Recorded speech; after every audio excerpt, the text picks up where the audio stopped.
Uh, as far as Iman Shumpert goes, what is it about? Is it just the athleticism that Knicks fans seem to be falling completely in love with? I mean, Knicks fans, at least the ones I deal with in the Daily Dime live chat, are obsessed with Shumpert.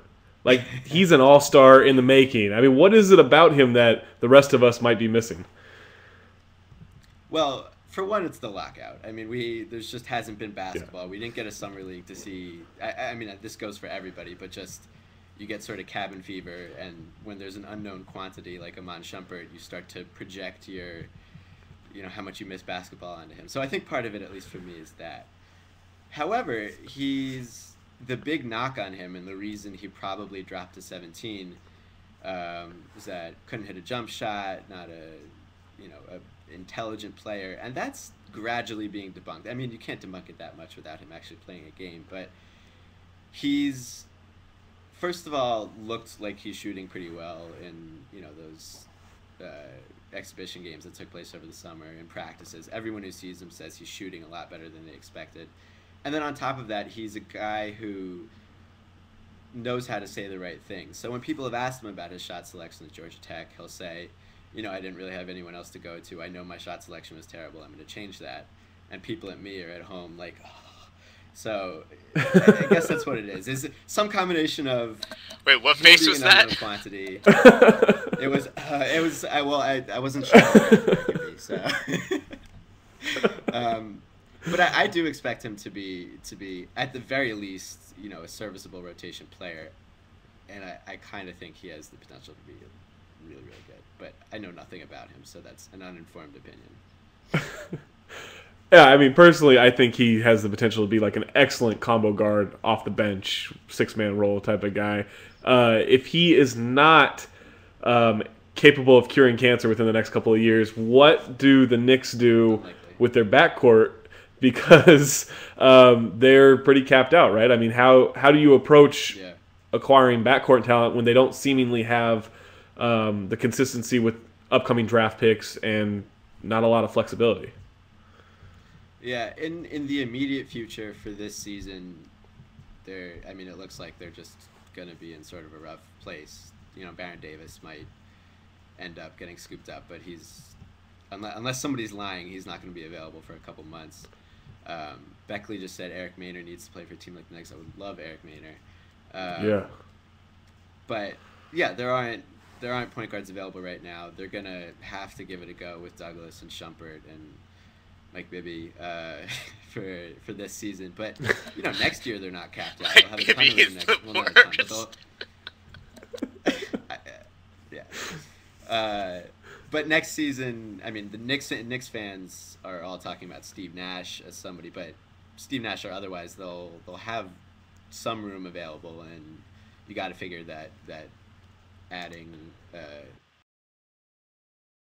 reliable starting point guard would be the thing to do. You mentioned Shumpert improving his jumper, and it looks like he's shooting better.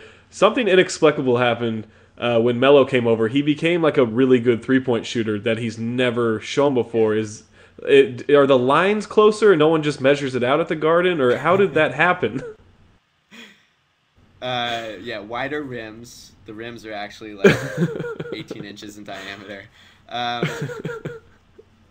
don't know. That's a good question. And because, again, lockout, he had elbow surgery over the summer, and afterwards he said, my elbow's been bugging me for like 6 years.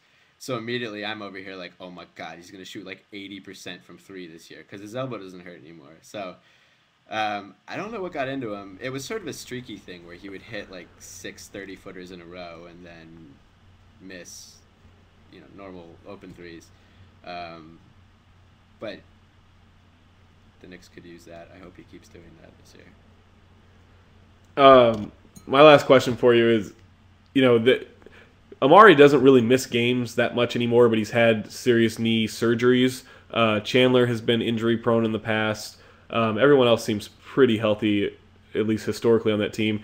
Is that something that worries you, that they're not a deep team and those two big guys could potentially? I guess anybody could get an injury, but is that a concern, or you just like you deal with it when it happens? It's a concern. Chandler just had a relatively injury-free year. Amari just had a relatively injury-free year. If anything, I'm most worried about Tony Douglas. Tony Douglas had a shoulder that was bugging him for all of last year, completely shut him down in the playoffs, and he had surgery on it and was still sort of feeling okay just a couple of weeks ago. And he's supposed to be fine now, but as pretty much all the Knicks have at point guard, and not even being all that much of a point guard, almost most concerned about him just because there isn't much depth behind him, and it would be pretty bleak without Tony Douglas out there. But every time he runs through a pick, which he does a lot, Knicks fans are probably going to be cringing. Hey man, speaking of off-brand Knick players, this is a good question we've got from the audience for you. Seth, who is your favorite third-string Knicks player and why? Well, I don't know that the Knicks strings and are completely clear yet. However, say Rick Brunson. Oh, ever? Was it ever? I didn't see the question. No, I think it's current. It's current. Applied Okay. current. Because ever I could go on for days. Current, it's probably, and I'm not even sure he's gonna end up being third string, but I'm already really into Josh Harrelson. The Knicks could really, last year's jorts. Knicks could really use, the jorts, just like a big rowdy hick to just annoy people and get into foul trouble, and he definitely fills that role. So I would say Harrelson. He could be second string. I mean, I wouldn't be surprised if he's starting for certain games this year when Amari sits out. But I guess he's my favorite third string player at this point. Let's see, people who say John Calipari isn't a good coach, this guy is going to play in the NBA 100% because of Coach Cal. That is insane that he could start for the freaking Knicks in the NBA. Oh, that is incredible. And he's a good one to like. That's a good call. Thank you. George, all right, man. Well, we got to scoot along here, but thanks for dropping by, and hopefully everyone will stay healthy, and we'll have some good Knicks stuff to talk about later in the season with you. Thanks for having me, guys. All right, take it easy. So that is Seth Rosenthal. Got his name right 2 times in a row. No big deal. Posting and Toasting is the blog. Check it out. It's on they have the SB best Nation. game Really recaps. Good Knicks site. Yeah, and also an excellent Twitter feed.